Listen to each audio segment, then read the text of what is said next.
morning. Let's go see if we can find some more babies.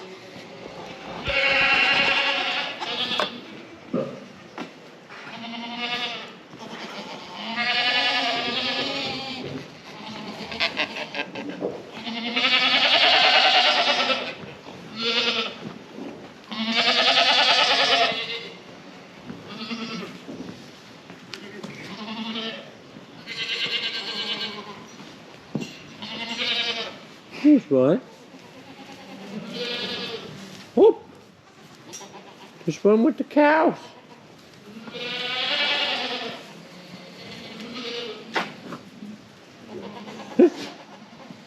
You playing with your buddy? Down there, buddy? There's a couple more down there. There's one over there. That one is alive. Just in case anybody's wondering. That one's fine. Just laying there nicely with mama. Alright, well, their mom's gonna lick them off for a bit. And I'm gonna get to doing some chores.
Hello everybody. I forgot to film this, but you guys see how I have these boards here? These are my outside walls. I had them all the way around at a certain height, but I just added a bit more height over here. And the reason why I added it to be a lot higher was because I felt like there was more of a draft coming down on the kids that were in this pen, and they would not really like laying in the corners. That's where they normally like to lay, is in the corners. You'll see here they are piled in the corner, in that corner. They like to lay in the corners and scrunch up nicely. So they never like to lay in those corners because there was probably too much of a draft coming down over top and then down again. So I had a couple extra pieces. I put those up. This pen here, it shouldn't be that bad for there, but if it is, I'll just go get a sheet of plywood and I'll put a sheet of plywood there. But I'm hoping that this will really help this pen do that much better. If I need to, I have a tarp there, I can drop that down. The reason why I'm not doing the tarp all the way down this time is because they've chewed it to crap. Like, they chew on everything. Goats, they wreck everything. That's why I put the wood up this time, and it seals a lot better. And there's a tiny little bit of a gap, but not much of one. It will do a lot better than the tarp did, put it that way. And I got Super Bean helping me out today. You gonna say hi to everybody? Hi everybody. Yeah, so we're gonna get going to, we're gonna bed this pen up, Sadie. You'll go grab your pitchfork and we'll spread it all out. And make a new home for the babies that are around the corner. Can I go in there? Yeah, come on in. When you get the babies in there, can I come in there with the baby Yeah. goats? Yeah, you can come in with the baby goats. Okay. Let me go get the pitchfork. She's gonna go get herself a pitchfork and help me spread it out. Okay, you shake all the straw out with your pitchfork? Is that what you're gonna do? Yeah? Okay. Daddy's gonna go get the baby goats. Oh.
So for all of you that want to be goat farmers, this is what kidding season is like when you feed them all bottles.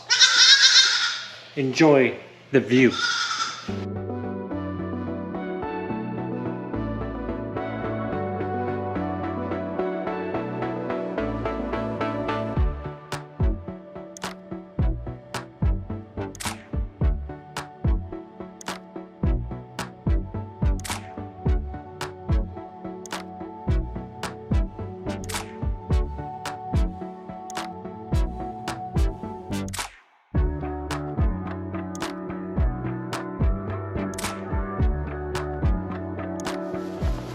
So today's the day, 2 days after, today's Tuesday, and Sunday was the big day of when we had a lot of kids, so I get to train them all. There's already 11, I think there's 11 in here.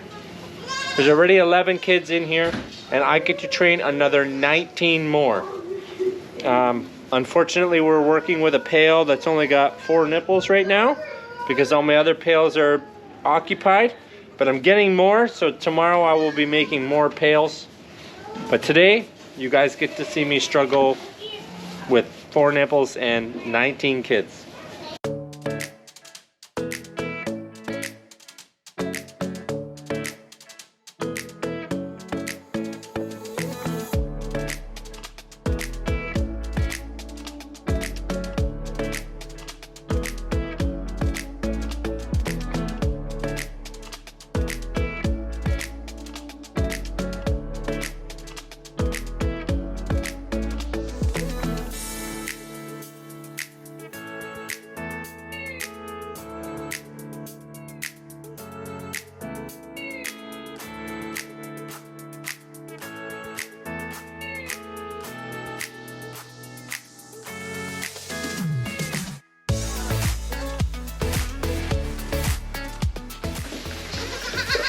Here's another one.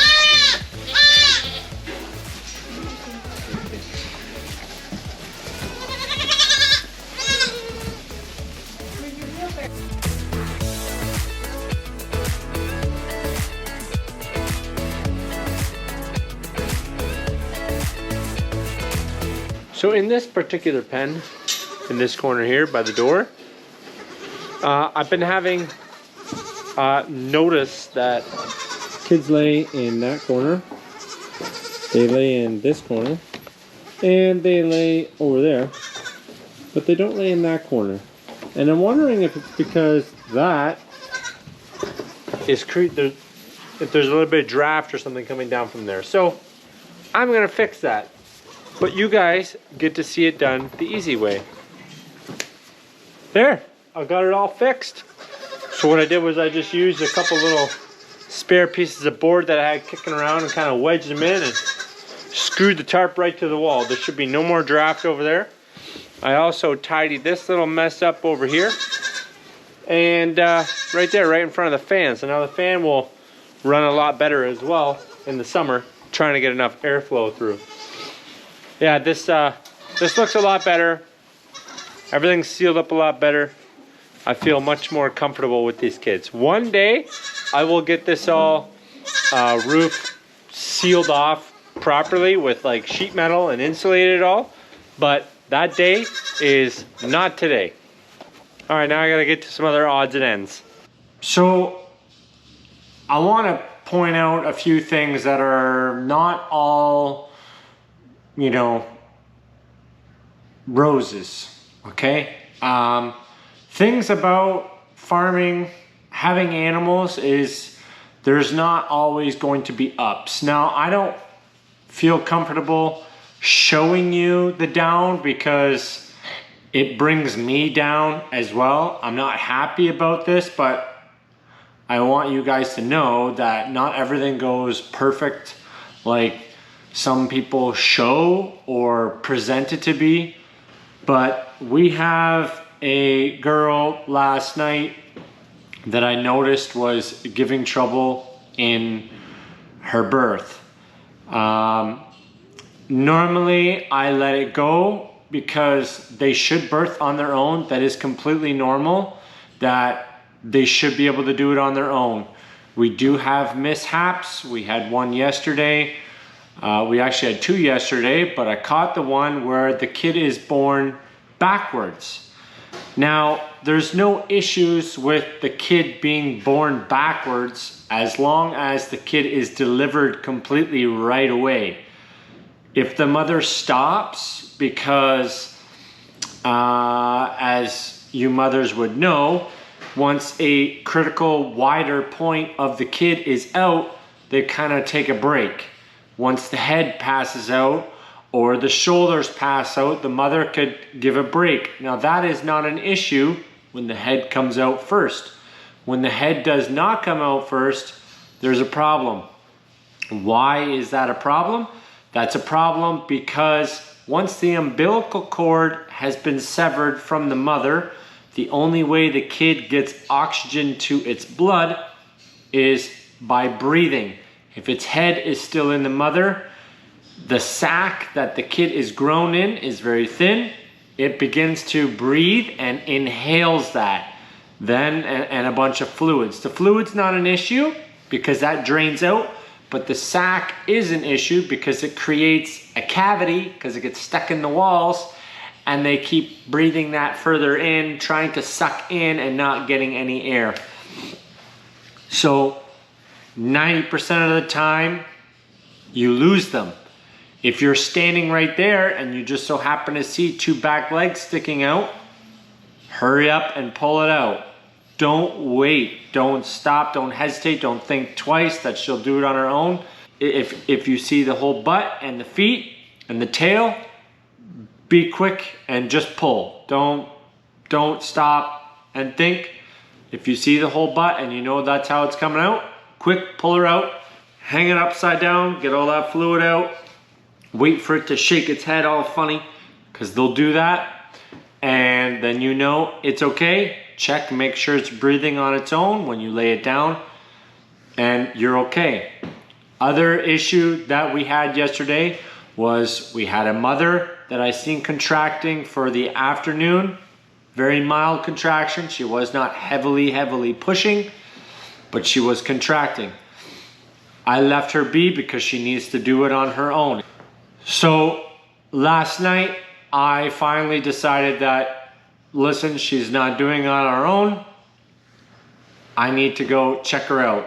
I spent a good 20 minutes, 40 minutes, somewhere in there of time with my hand inside. Of course, I was wearing a glove and using lubricant. Make sure you keep your hands together. But when I first went in, before I had my whole hand in, I felt 3 feet. I have no clue if they were actually all front feet. I would presume that they were from 2 kids, because one foot was considerably smaller than the other 2, which led me to presume that there was 2 different kids. But I went into about my elbow and I could not feel any heads. Through all of my slow movements of moving around, there was no location of a head to try to get that to come out. So therefore, I have to put her down. You may wonder why I need to put her down and not call a vet. And that is because cost-wise, it's not a very good financial decision to call a vet for this job. The reason why is because if she lives, I've done this before, we've done C-sections, we've done everything we could to try to save the mother, and so far my record is 100% of the time they don't recover. They don't ever come back. I know that some of you may be upset about it, but that is the reality of this particular part of the business. So yeah, it's a touchy subject for myself. It's something that I do not like doing, and I don't think I'm ever going to like doing, but it needs to be done, and that's the reality of it. I will point out to you that out of the 2 births that were born backwards, the one I was not in the barn and around for, I didn't catch it. The second one I did. So therefore, we did have one that made it. The second one did not. It's just, that's how it is. Statistics say, the whole Canadian study shows that kid mortality rate, so kid death rate on birth and leading up to that point is 20%. So every 100 kids that are born, 20 of them don't make it. Which, to me, that's too much. That's way too much. Right now, we are doing way better than that. We've had a few mishaps in the kid room, kid nursery area. If one doesn't drink, it loses energy, and then when it lays down, keeps its head down. Therefore, it gets laid on when all the other ones want to curl up around it to be nice and cozy when they go for sleep. We lost one that way, and we've lost 2 being born, 3 being born backwards. So far, we are doing really well. That's 4. There might have been 1 more in there. I can't remember. I'd have to look at the chart. But this morning when I did my count, we were at 48 female kids. And the boys are considerably less number than that, which is a miracle, by the way. Normally it's a 50-50, and right now the girls are soaring to the finish line. So even 4 out of the 50, that's still less than 10%. So keep praying for us, and we're doing the best we can with what we got and the knowledge that we have. Yeah, I hate doing this. I hate having to put a goat down.